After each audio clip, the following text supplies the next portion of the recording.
আমার নাম অজয় কুমার সামন্ত, ভিলেজ গোপালনগর হলদিয়া, পোস্ট গোপালনগর হলদিয়া, PS Singur, district Hooghly. Singur গোপালনগরে? Singur Gopalnagar হলদিয়া। আচ্ছা, আপনি কি এই ফর্মুলেশনটা ইউজ করছেন কতদিন ধরে? 1 বছর 2 মাস হচ্ছে।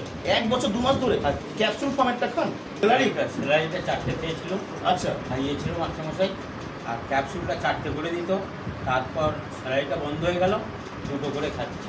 আমি এর বেশি নুইতে পারতুম না, হাঁটা চলা করতে পারতুম না, চাষের কাজ করতে পারতুম না। আচ্ছা, কিসের নিয়ম সবসময় পেতুম না, একদম অকেজো হয়ে গেছি। কতদিন ধরে অকেজো অবস্থায় ছিলেন? মানে পরপর হয়ে যাচ্ছে আর কি। আচ্ছা, বছর 2 হবে। আচ্ছা। মাঠে কাজ করছিলাম, এইসব পাপা আটকে গেল, খিলে আমাকে মোটর সাইকেল করে তুলে এনেছে, মাছ গেল। তারপরে ওই ওষুধের দোকান থেকে বড়ি এনে থেকে আবার শুরু হয়ে গেল, আবার আরম্ভ হয়ে গেল। তারপর এই পরিচয় হলো, আমাকে এই মরিঙ্গ খেলুম, খেতে আমার চুল পেকে গেছিলো, সাদা হয়ে গেছিলো। এখন সব বলছি তুই বুড়ো বয়সে চুলের খরচ করছিস, আমার 62 বছর। চুল কালো হয়ে যাচ্ছে? হ্যাঁ, চুল কালো হয়ে গেছে।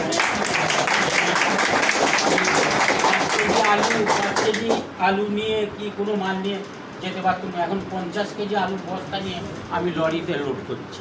আমি নইতে পারতাম না এর বেশি, এখন আমি কান ধরে উদ্বোস করছি। ঘুম হতো না, এখন খুব ঘুম হচ্ছে। মানে আপনি এখন কাজকর্ম জীবনে চলে এসেছেন? হ্যাঁ, চলে এসেছি। প্রোস্টেটের সমস্যা ছিল আপনার কোনো? হ্যাঁ, কোষ্ঠীর সমস্যা ছিল, পেচ্ছাবে। হ্যাঁ। তবে এখন সম্পূর্ণ ক্লিয়ার হয়নি। আচ্ছা, মাস্টারমশাই বলছে তুমি স্যালারি দিতে করে আপনি স্যালারিটা ছাড়বেন না, আর 3টে মাস খাবেন। প্রোস্টেটটা স্যালারিকের জন্য কাজ।